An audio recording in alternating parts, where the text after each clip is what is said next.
Hey guys, welcome back to my channel. In today's video, I'm going to be sharing with you my foundation collection. And while I'm going through this, I'm also going to be giving little mini reviews on each of the foundations, whether or not I like them and why. So I hope you find this video helpful. And if you'd like to see my reviews on my foundation collection, then just keep watching.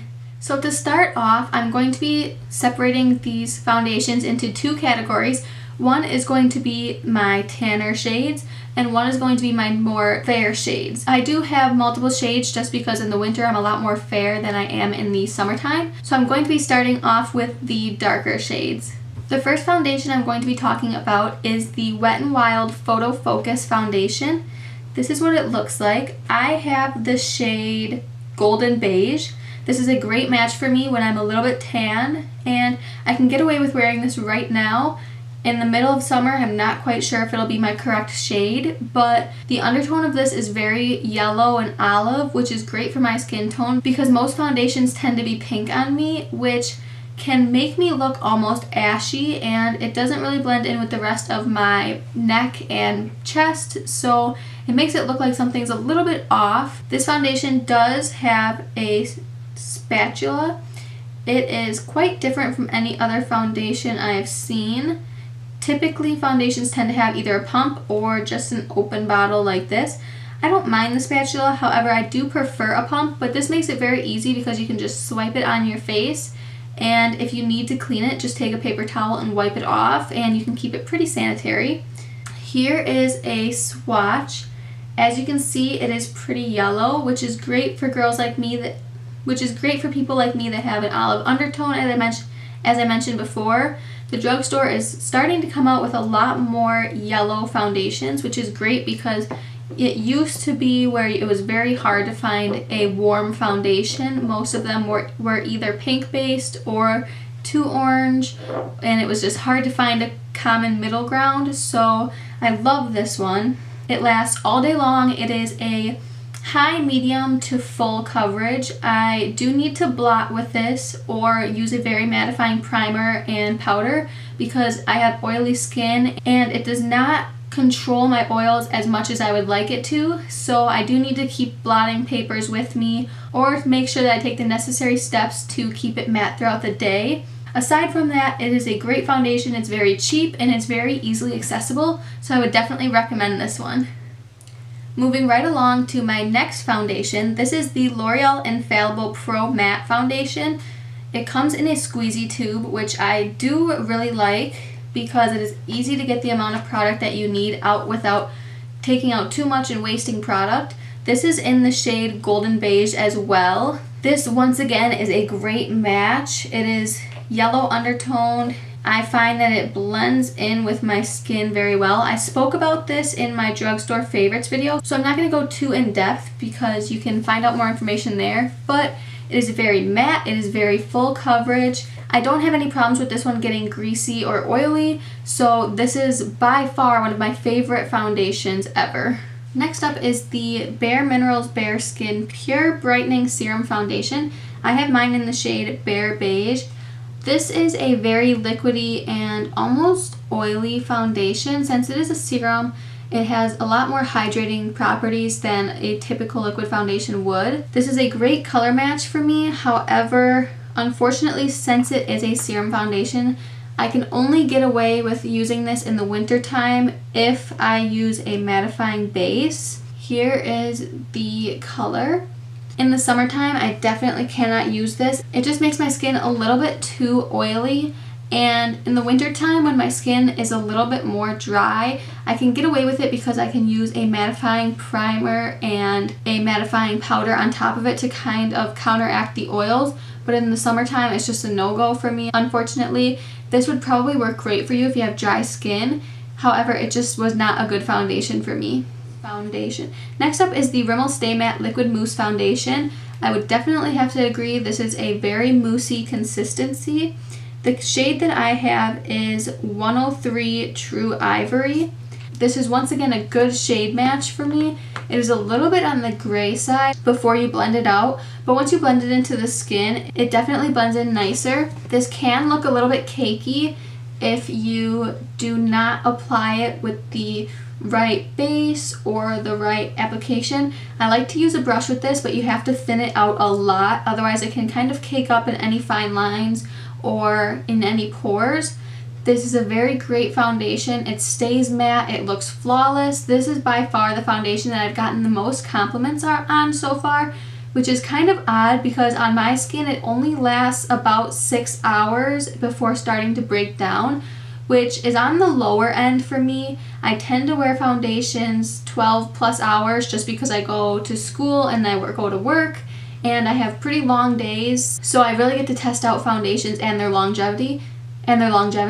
This one lasts very well and it stays great for about 6 hours or 6 to 8 hours. But once it starts to break down, it breaks down a lot in my T-zone area because that's where I get the most oily. However, if you are looking for something that is flawless, full coverage, very matte, and you don't need to wear it all day long, this is a great option. Next up is the L'Oreal Magic Nude Liquid Powder Makeup. This is a very thin formula. It is very, very, very liquidy. It does not have a lot of coverage. However, when I'm just running errands or even if I'm out and about wearing very light makeup, I do like this. It is not very mattifying. Once again, I have to use a mattifying base or a powder with this, but I do like it for more minimal days when I'm not going to be wearing a full face. I just rub it on with my fingers. It has SPF. I am in the shade Nude Beige, and it's a pretty good color match for me in the summer. That is what it looks like right there. As you can see, it blends out to a very light coverage, but it works well for just evening out your skin a little bit without having to apply a lot of makeup, so I do like this one. Next, I have the Garnier Skin Active BB Cream. This is the 5-in-1 Miracle Skin Perfector for oily combination skin. Mine is in the shade Medium Deep. It just comes in a squeezy tube like this. This is a BB cream that has an SPF of 20. I absolutely love this in the summertime because it is actually pretty good coverage. I tend to get a medium to full coverage out of this. It is very liquidy, but for some reason it just has great coverage, and it is the best coverage BB cream that I've found. This dries to a semi-matte. I definitely would set it, especially if you have oily skin. However, it does last better than the Magic Nude Liquid Powder or say the Bare Minerals BareSkin Serum Foundation. I wore this last year when I went to Door County and we were hiking through the national park, and I did not have a problem at all. So I love this in the summertime. It's very easy to put on. You can apply it with your fingers or a tool such as a beauty blender or a brush. This is just an overall great BB cream to have. It only comes in 2 shades, I believe, which is a huge setback because if you do not get this color in the summer or if you exceed this color, then you are very limited to trying to find the correct shade for you, which sucks. But if you do happen to fall in that shade range, I would definitely check it out. Next up, I have 2 Estee Lauder Doublewear foundations. I just got these a couple days ago, that's why they're still in the packaging. I have the shade 3W1 Tawny and 3N2 Wheat.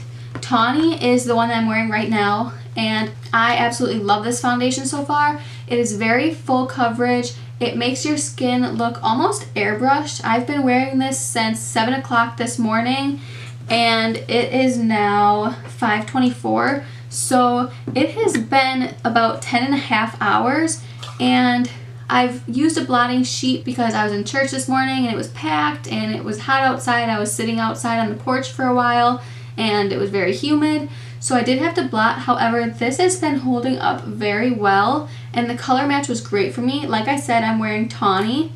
The only downside to this so far is that it does not come with a pump. It is just an open bottle, but you can buy MAC pumps and they do fit this bottle, and they are, I believe, $14.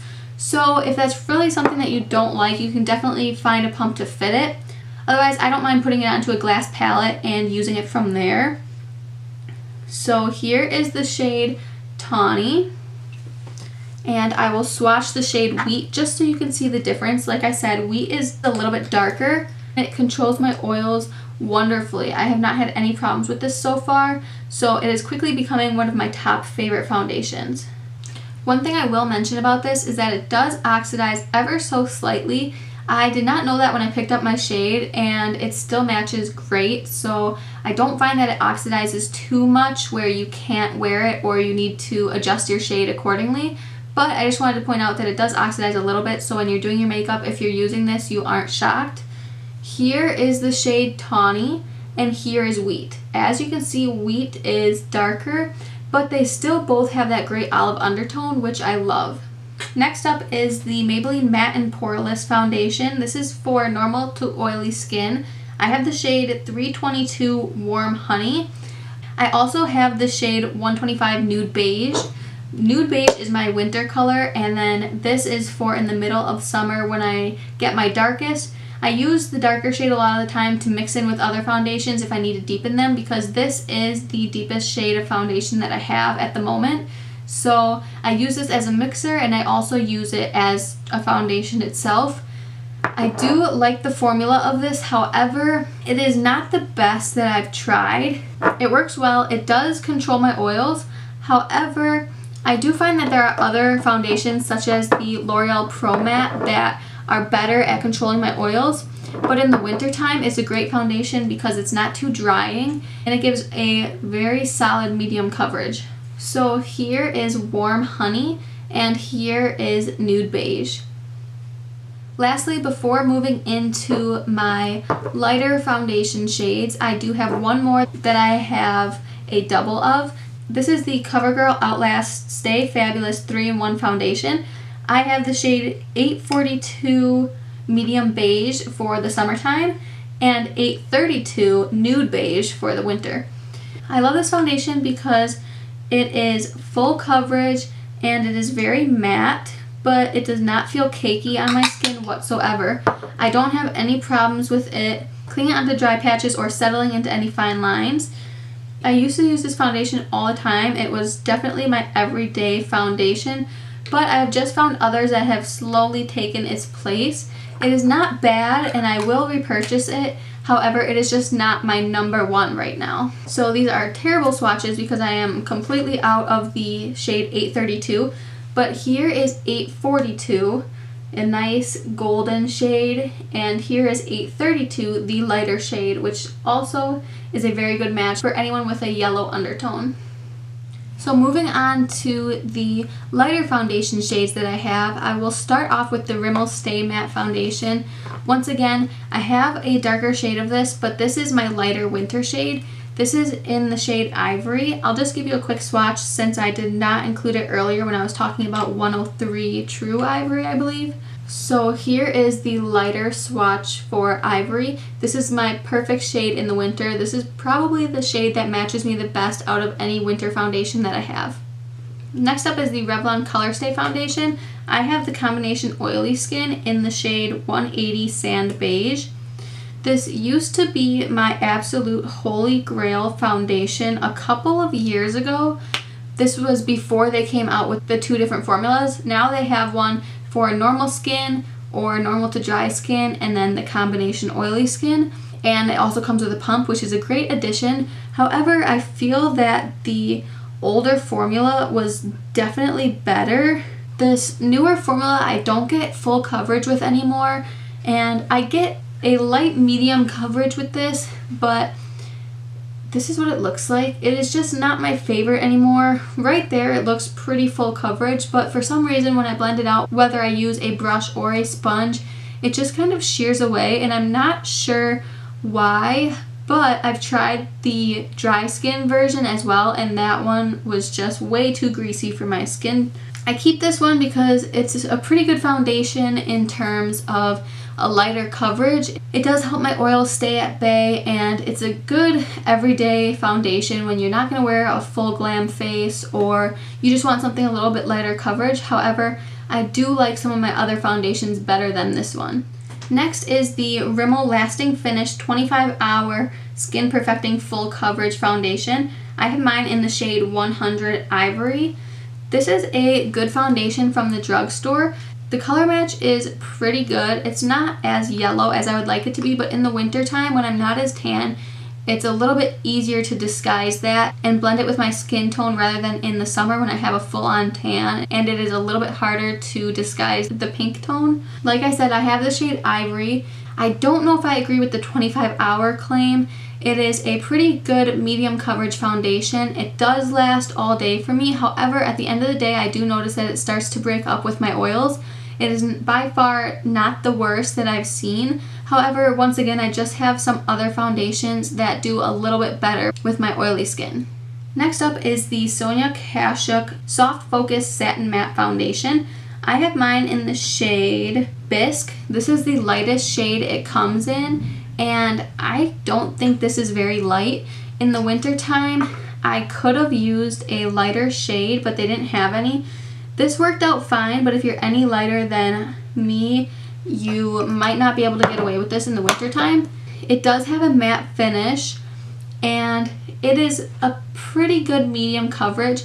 I've heard a lot of people say that this is full coverage, but they use the deeper shades, so I'm wondering if maybe some of the deeper shades have better pigmentation in them and they're more full coverage. So I definitely want to try out this foundation in the summertime when I'm a little bit darker so I can see if there's a variation in formula. However, it is still a good foundation. It's a pretty good medium coverage, and it maintains my oils and lasts throughout the day pretty well, so I don't really have any complaints. I was just a little bit disappointed with the coverage because I went into it thinking that it was going to be really full coverage, and it was more of a medium, which is still fine, but just not what I expected. Lastly, I have the Hard Candy Mix In Pigment Makeup Drops. I have two shades here. These are kind of the knockoff of the Cover FX drops. I have the shade Fair 1 and Light 3. I like these a lot because if I have a foundation in the summertime that I want to lighten, I just mix in a few of these, or I tend to use these with my Stay Matte foundation because since this is so moussey, I can mix in the liquid pigment drops, and it not only adds a little bit of coverage, but it also shears the foundation out formula-wise, so it's a little bit easier to apply. I also use these on their own, and it works pretty well as a foundation. It definitely is not the best when it comes to oily skin, but I think that if you have a little bit more dry skin, this will be great. It is a good medium to full coverage, and it lasts pretty well throughout the day. So here's the shade Fair 1, and this is Light 3. As you can see, they look pretty full coverage, and they are very, very liquidy. You can blend them out very easily, so I do like that about this, and these are great mixing mediums if you just want to have them in your kit, or if you need something because maybe you don't want to buy two different shades in a foundation, you just want to buy some of these pigment drops, and then you can get one shade and just mix to customize your color to the perfect match. Okay guys, so that concludes this video of my foundation collection and mini reviews of each of the foundations. Hopefully some of this information was helpful if you are looking into any of these foundations, or if you were just curious about my thoughts on them. As always, leave any recommendations in the comment section down below. Also leave me what your favorite foundations are. Maybe I haven't tried them out yet and I should give them a try. Thank you so much for watching, and I will see you in the next one.